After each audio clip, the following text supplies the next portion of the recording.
Panakawan Bagong padha kanirarja sapraptanira Panakawan Bagong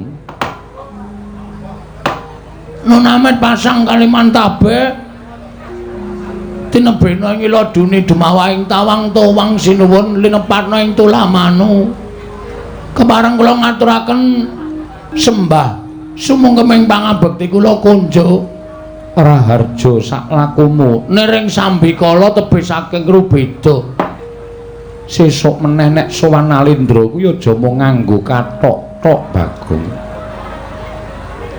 sing nganggo tata krama sing nganggo sopan santun niki wau jane komplit sandangan kula ning dadak mandeg lapangan ngunggahke panggung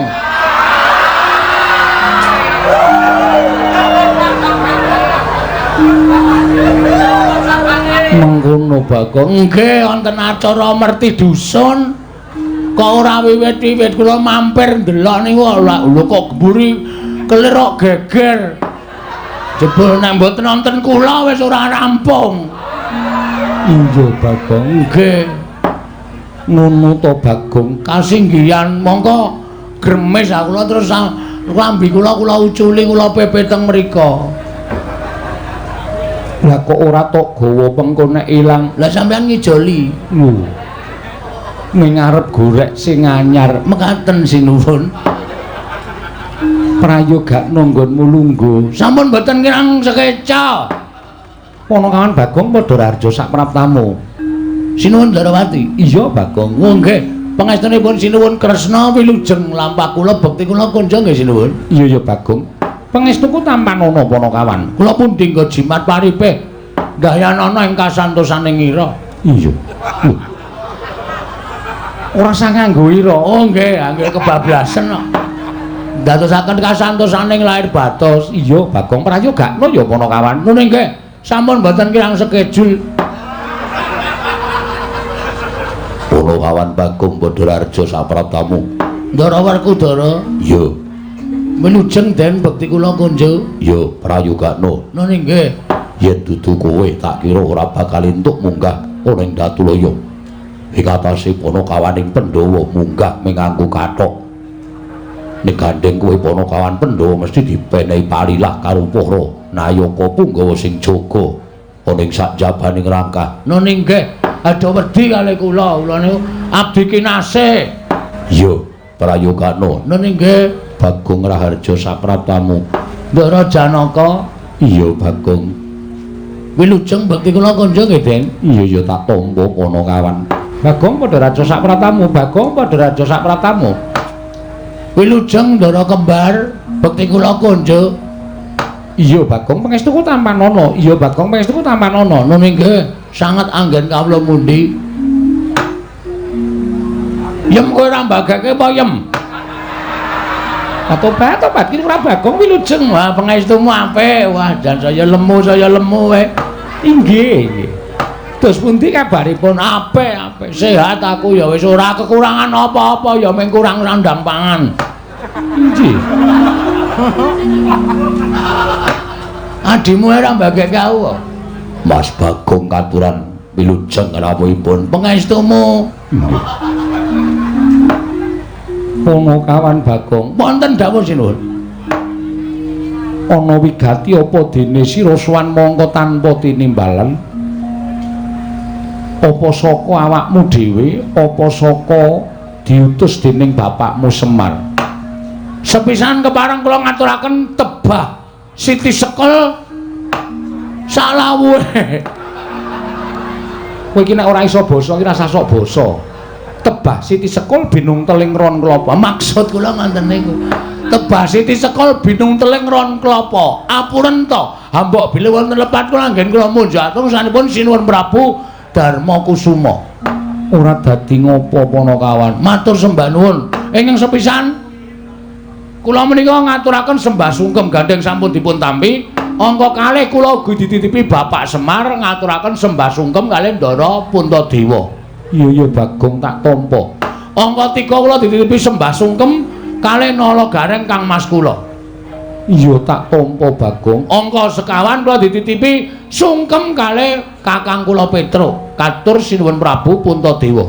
Iya Bagong tak tampa. Angkat salajengipun pancen diutus Bapak Semar. Dene angka loro kula duwe sedya pribadi kali sinuwun Prabu Puntadewa. Ning sing ajeng kula aturke niku sing wigati riyin nggih menika kula dipun utus Bapak Semar. Diwangsuli karo Bapak Ming Mendel mawon. Terus kula sowan. Jane ana ngapa to, Pak? Nek gareng ngopo Bagong? Klebon kewan cilik-cilik niki lho. Mula cangkeme aja ombo-ombo.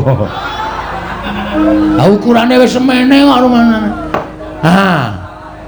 Kula matur karo Bapak, jane Bapak iki ana ngapa to?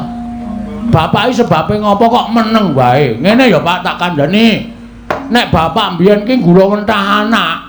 Aku isih cilik, gareng isih cilik, Petrus isih cilik iki dadi tanggungane wong tuwa. Ning nek bocah-bocah wis do mentas kaya ngene iki kudu bocah sing duwe tanggungan nanggung uripe wong tuwa.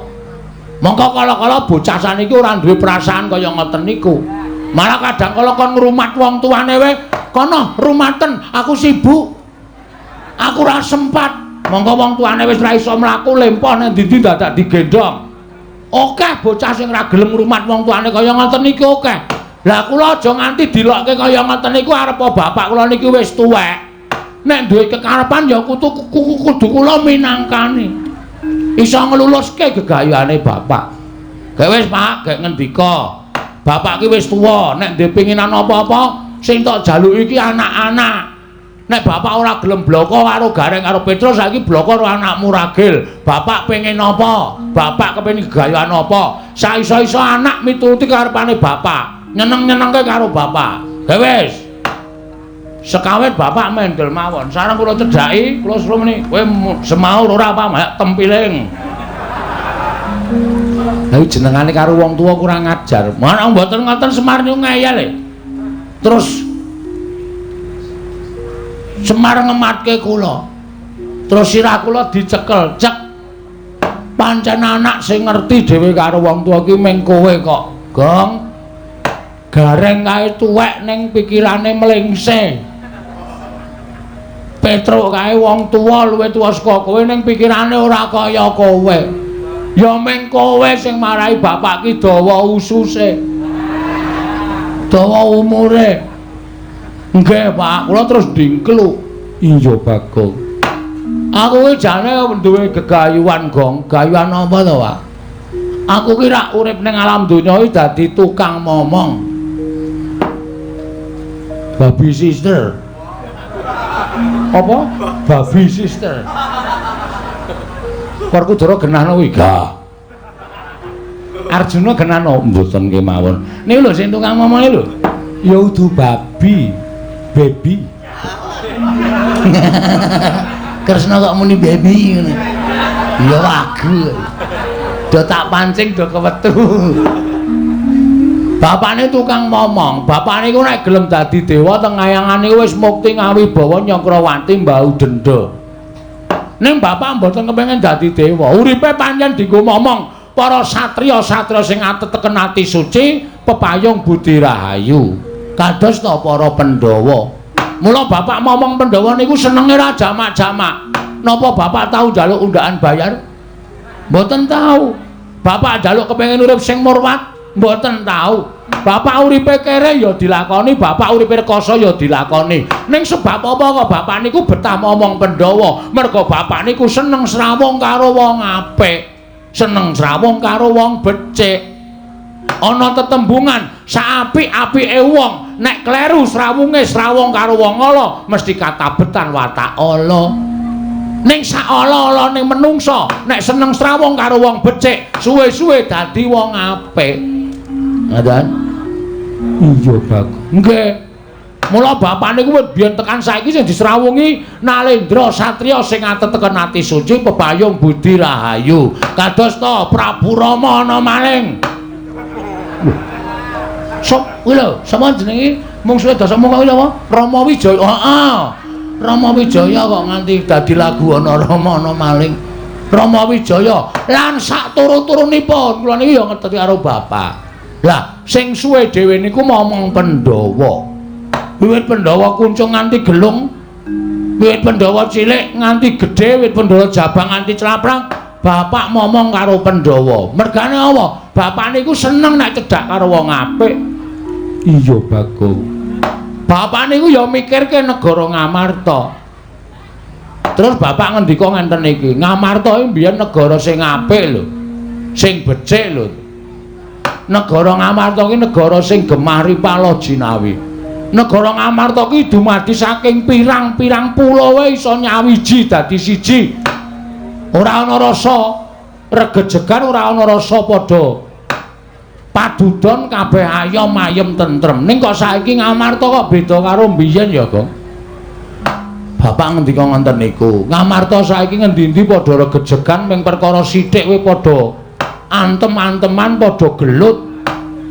Pun lah iki nek aku ora temandang karya Ngamarta iki engko remuk, nek Ngamarta remuk aku sing diseneni para dewa. Mula aku janjane sesasi ora kepengin ngomong ki, aku mung mikir kepengin bangun kayangan.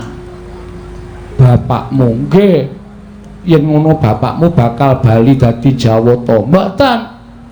Bangun kayangan niku mboten bangun papan sing magrong-magrong dumadi saka Jamrut Hermutiara Gergene, Jamrut Cemitiara Hergene.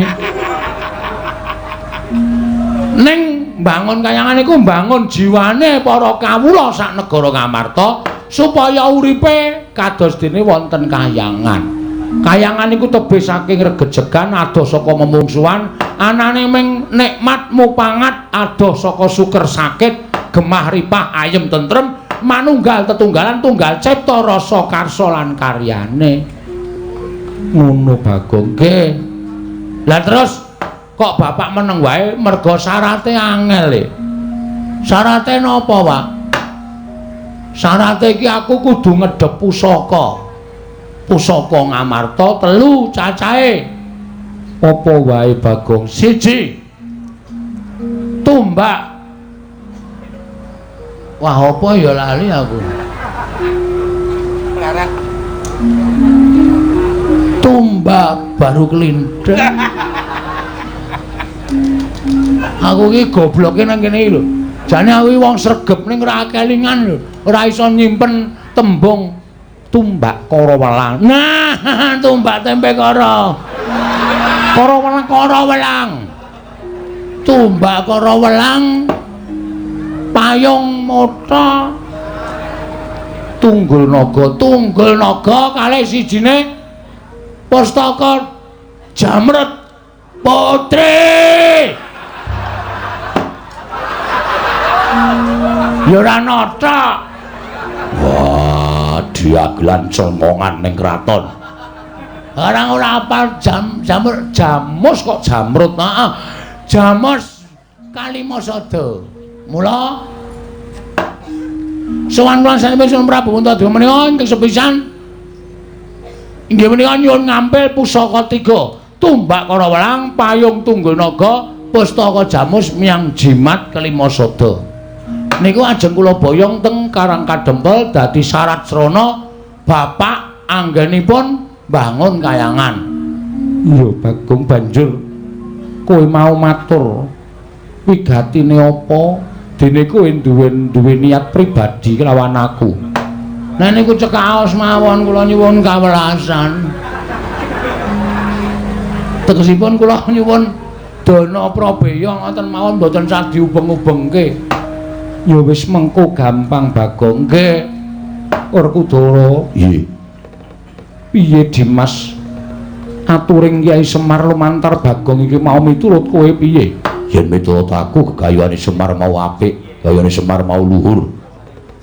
Mulane pancen bareng kakakku ikhlas lan aku ya nyarujuki. Pusaka 3 negara Ngamarta, payung tunggul naga, tumbak kara welang, pustaka jamus jimat Kalimasada.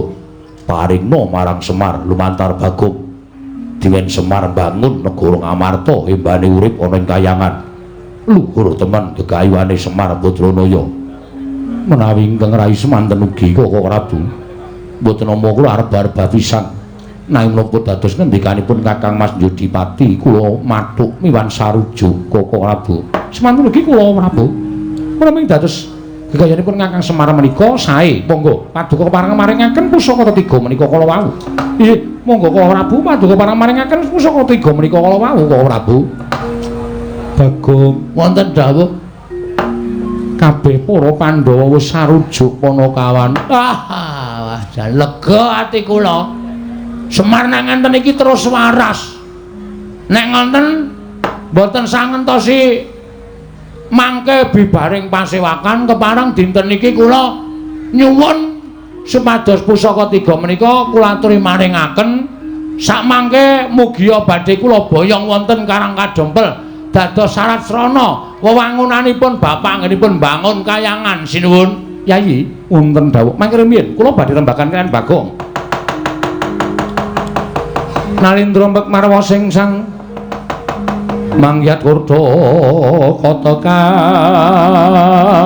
kaping hirika sang pinarwasa ing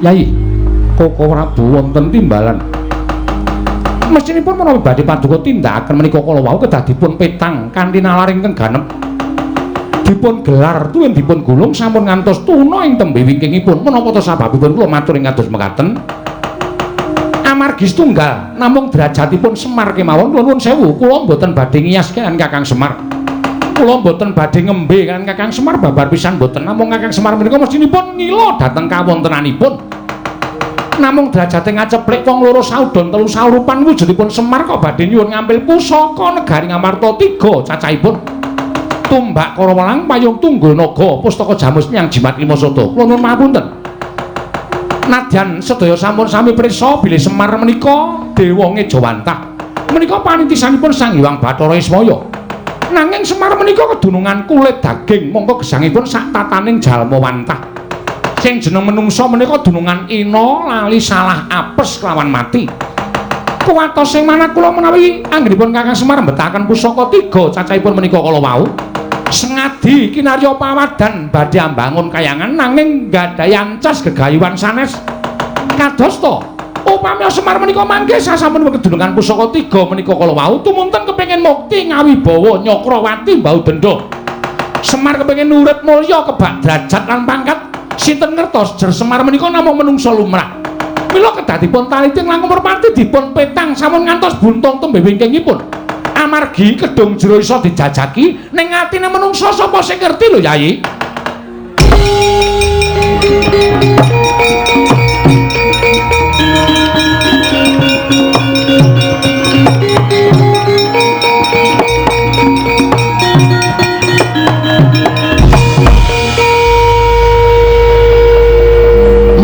Jelek atiku bareng krungono wong ngomong kok nang kuping kok semelet kokean trebel.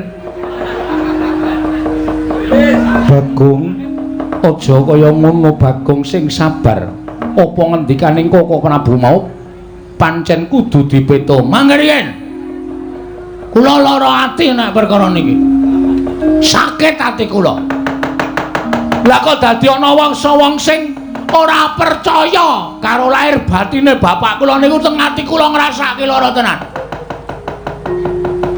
Nek Semar niku gelem dadi wong duwe derajat, nek Semar niku gelem dadi wong duwe pangkat, ora sah kampanye wae do nyoblos Semar kabeh tak.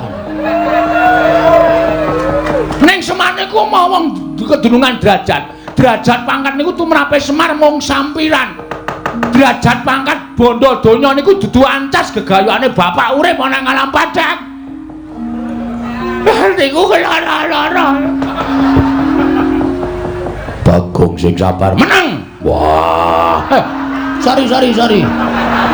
Wong emosi iki mbah karangan. Ana sing emosi ngene iki mbah. Karo sapa-sapa kaya ora wedi. Nuwun sewu sinuwun, sampean ngendika pripun? Lho. Aku men kepengin Yai Prabu Darma Kusuma kuwi emut kanan-kananing Kakang Semar. Bapak kirang pripun kali para Pandhawa? Kula tak takon. Bapak kurang piye karo para Pandhawa? Aku tak takon karo sampeyan kres. Kok malah kurang ngajar karo aku ratu. Ratu wae tuwa aku mbangane Kresna. Mula aku ora basa karo kowe ora masalah. Ora ana walate. Sampeyan nglarake ati kok. Bapak Cuwita Pandhawa niku kula wis matur ngarep to, ora golek bayar, ora golek pangalembana, ming netepi kewajiban minangka dadi pamomong. Bapak niku pengen bangun kayangan niku tulus lahir batin. Nyatane bapak omong kalih kula niku karo brebes mili mripate. Niku tegese pancen lahir batin bapak kepengin bangun kayangan. Kok ana ratu sing ngandani bapak kepengin duwe derajat pangkat sarana kepengin melek pusaka 3. Ya kuwi pusaka Tumbak Kyai Pleret. Nesu kok kleru. Aku ya ora nesu kok. Aku turu wis kok kleru kok. Lho, kok turu mlebu omahe tanggane ngerti-ngerti glesak. Ditendang sing lanang aku. Lho kok nang kene. Dadi sampean kok dadi tekan semono le mikir. Bapak niku nek gelem dadi dewa, sampean mung titising Bathara Wisnu. Wisnu niku anake Bathara Guru. Ha ya, ngerti aku. Semar iki sapa? Sang Hyang Ismaya. Ismaya iki sapa? Kakangane Bathara Guru. Lah kowe iki mung dadi anak keponakane Semar kok glelengmu liwat ukur to. Upama ditonton iki dhuwur derajate dhuwur Semar karo Prabu Kresna. Bagong, aja wani karo Koko Prabu Ndorowati. Sampeyan menengi ora? Wah, kowe malah nantang karo aku. Niki luapan emosi. Ati kula, ampun melu-melu to. Niki perkara kula karo perkarane Prabu Kresna. Wong jaba ora entuk melu-melu. Awas wae omong. Kethoki kukumu. Wah, aja.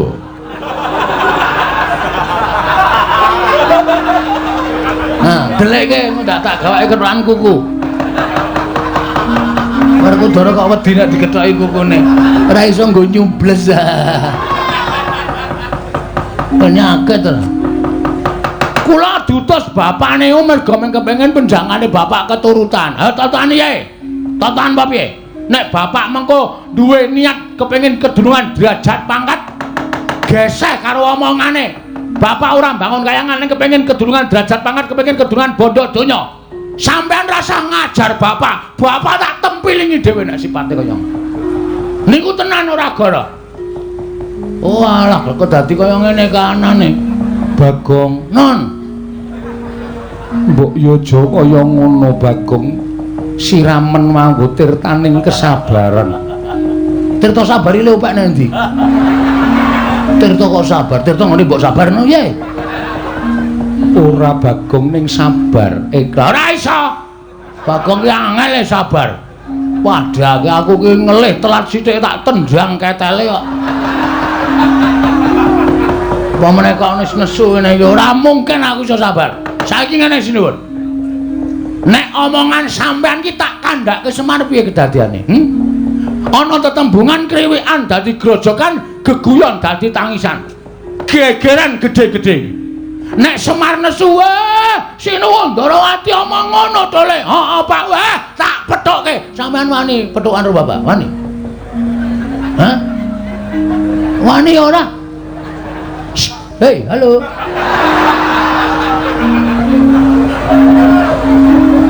Wani ora?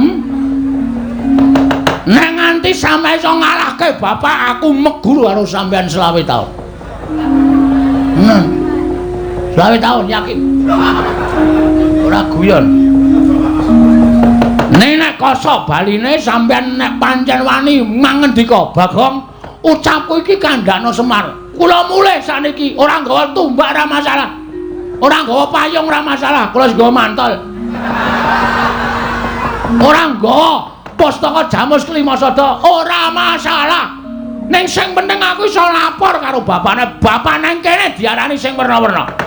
Bapak nang kene diarani macem-macem. Ya ngono apa piye? Hah? Penyakit ora? Ya wonten dawuh golekno wedang aku ngelak. Oh nggih. Kanggo bengok-bengok ngelak ya. Wontenipun namung akiyu. Lho. Nyimban goblok. Goblok. Aku akiyu. Hah, muni ae. Ya ngono wae. Nek pancen sampean kendel mawon iku teges sampean mengiyakan.